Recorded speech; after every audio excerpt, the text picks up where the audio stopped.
हम में से बहुत लोगों ने ये नोट किया होगा कि जब आप अच्छे अच्छे कर्म करते रहते हो तो भी कई बार हमारे साथ बहुत कुछ बुरा बुरा होते रहता है। कुछ कुछ इंसान के साथ तो ऐसा होता है कि अच्छा बुरा मिक्स कर्म होता है, तो उसके साथ उतना बुरा नहीं होता है जितना बुरा तब होने लगता है जब वो सिर्फ अच्छे अच्छे कर्म करना शुरू कर देता है, लोगों की भलाई करना शुरू कर देता है, परमार्थ के काम शुरू कर देता है। आज हम थोड़ा समझते हैं कि ये अच्छा और बुरा फल किस तरह से मिलता है और क्यों अच्छा अच्छा करते रहने से भी शुरू में बुरे बुरे फल मिलते हैं। तो चलिए जानते हैं। एक्चुअली हमारे पास, मैं थोड़ा सा अलग लैंग्वेज में समझाने की कोशिश कर रहा हूँ। हमारे पास दो कंटेनर होते हैं।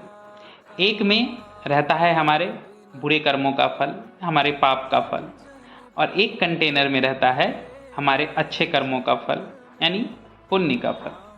अब क्या होता है कि उन कंटेनर्स में जो हमने जन्म जन्म में कर्म किए हैं, अच्छे या बुरे, अच्छे कर्मों का फल अच्छे कंटेनर में जाता है, अच्छे कर्म हमारे अच्छे कंटेनर में जाते हैं और बुरे कर्म बुरे कंटेनर में जाते हैं। और वही कंटेनर से जब फल हमें मिलते हैं, उसी कंटेनर के सपोज ऊपर से हम पाप और पुण्य डाल रहे हैं अपने अपने कंटेनर्स में, और नीचे से पाप और पुण्य हमें मिल रहे हैं भोगने के लिए।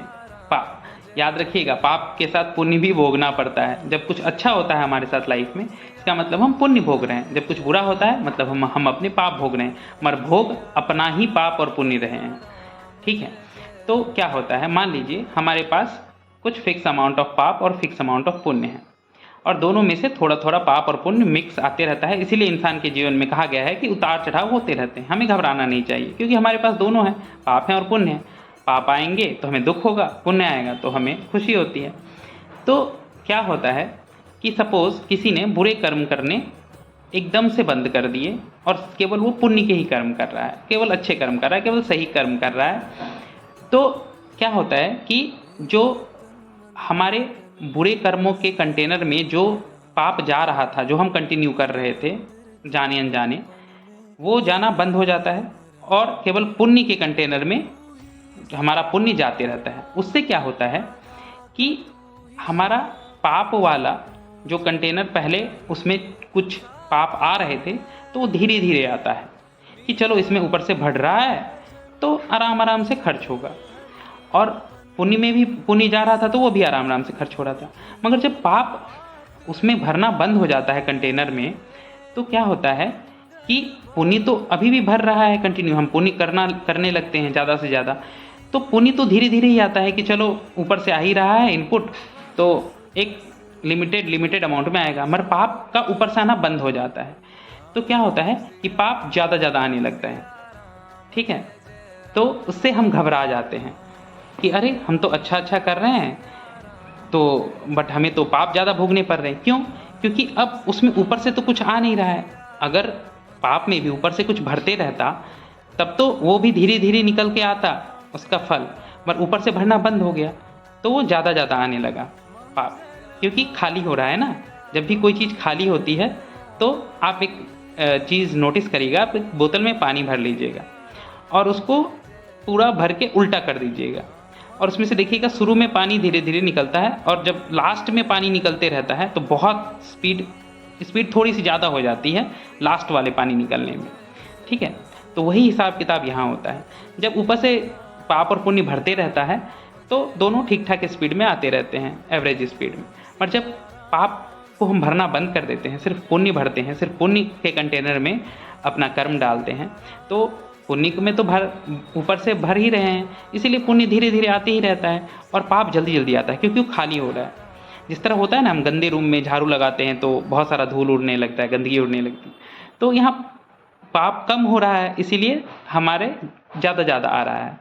फिर धीरे धीरे अगर हम नहीं घबराएं, सबसे बड़ी बात क्या होती है, लोग घबरा जाते हैं और फिर से मतलब नॉर्मल ज़िंदगी जीने लगते हैं, थोड़े बहुत अनजाने पाप और पुण्य दोनों मिक्स करने लगते हैं। उससे क्या होता है कि फिर से पाप वाले में कुछ ना कुछ जाने लगता है पाप, तो फिर पाप का भी निकलने का स्पीड जो फल है वो धीरे धीरे कम हो जाता है। तो हमें लगता है चलो अब हम बच गए, अब हमारे साथ बुरा कम हो रहा है, बट ऐसा नहीं है, हम फिर से भरने लग गए हैं, इसीलिए बुरा कम होने लगा, क्योंकि पाप वाले कंटेनर को पता चल गया कि अब तो इसमें भी इनपुट आ रहा है, इसमें भी भरा जा रहा है, फिर से वो धीरे धीरे निकलने लगा। ठीक है, तो हमें घबराना नहीं है उस मोमेंट ऑफ टाइम पे जब हम पाप करना बंद कर देते हैं एकदम से, क्योंकि क्या होगा, कुछ दिन तो वो ज़्यादा करके आएगा क्योंकि वो खाली हो रहा है, और जब वो पूरी तरह से खाली हो जाएगा वो कितना टाइम होगा, साल, 2 साल, 5 साल, 10 साल, जिसका जितना हो पाप, ठीक है। उसके बाद सिर्फ और सिर्फ बचेगा कौन सा कंटेनर, केवल पुण्य का कंटेनर, जिसमें पुण्य कर्म है, पाप का कंटेनर खाली हो जाएगा। तो हमें सिर्फ हमारे साथ उसके बाद सिर्फ अच्छा और अच्छा और अच्छा और अच्छा और अच्छा ही होगा। ये एकदम मैंने अपने हज़ारों ऐसे एग्जाम्पल्स देखे हैं, खुद मेरे साथ भी कुछ ऐसे अनुभव हुए हैं जिससे मैं ये शेयर कर रहा हूँ। और बहुत सारे रिसर्च हैं मेरे इन सब चीज़ों पे, इंक्लूडिंग गीता, और बहुत सारे रिसर्च हैं जो मैं करते रहता हूँ। तो इन सब चीज़ों को ध्यान में रखते हुए मैंने ये देखा है कि पाप और पुण्य इसी हिसाब से इंसान को भोगने पड़ते हैं। तो हमें घबराना नहीं है, हम पाप ना करें, भले ही हमें जल्दी कंटेनर खाली होने की वजह से दुख ज़्यादा हो, कुछ ही दिन की बात है, कुछ दिन हो, महीने हो, साल हो, फ़र्क नहीं पड़ता, बट एक बार वो कंटेनर खाली हो गया ना, तो केवल पुण्य और पुण्य का फल मिलेगा और हमारे साथ सिर्फ अच्छा होगा। हमें घबराना नहीं है और हमें हमेशा अपने भगवान को याद करते हुए उनका धन्यवाद करना है। देखिए, हम लोग गलती क्या करते हैं, जब भी हमारे साथ कुछ बुरा होता है ना, तो हम भगवान को बोलने लगते हैं, भगवान मेरे साथ क्यों हो रहा है, उनको कोसने लगते हैं। बट जब अच्छा होता है तो बहुत कम ही लोग हैं, करते हैं कुछ लोग, वो भगवान को थैंक्स बोलते हैं, भगवान को धन्यवाद देते हैं। तो हमें जब हमारे साथ कुछ बुरा हो रहा हो तो हमें ये सोचना चाहिए कि चलो हमारा ही कुछ पाप था जो कट रहा है, कट गया, चलो अच्छा हुआ।